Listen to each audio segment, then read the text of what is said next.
Այս նամակի մեջ արտացոլվում է պատասխանատու է ինքը սահմանադրության կետերի բոլոր կատարման համար, պահանջների համար։ Նաև սահմանադրության 17-րդ հոդվածով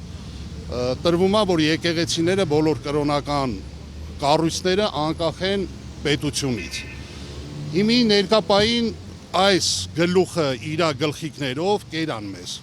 Սահմանադրությունը ոտնահարեցին, ոչ մեկ ձեն չի հանում։ Եկեղեցին քանդում են, ոչ մեկ ձեն չի հանում։ Հերիք եղավ մեր հաշվին, մեր փողերի, մեր հարկերի հաշվին, ապրում են մեզ կեղեքում են։ Ժողովուրդ, եթե Հայաստանի Հանրապետության ղեկավարությունն է մեր հետ sense վարվում,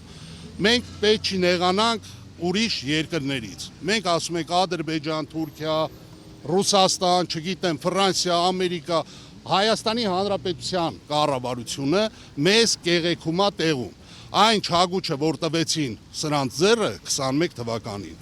սխալ տվեցին, եռագույն դրոշ էր վրան կապած։ Այս համբալները հասկացան, որ այդ եռագույն դրոշով պետքա մեր գլխին տան։ Այդ չագուչը տվեցվել է, որ միջազգային ատյաններում Հայաստանի Հանրապետության